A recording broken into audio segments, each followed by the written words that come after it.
চোৱা বলিছে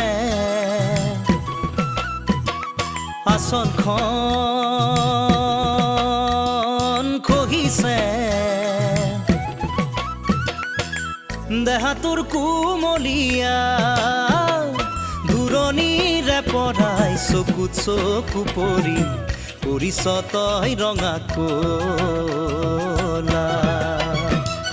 বুকুখন কঁপিছে কোনোবাই দেখিছে আৰু নাহিবি কাষলৈ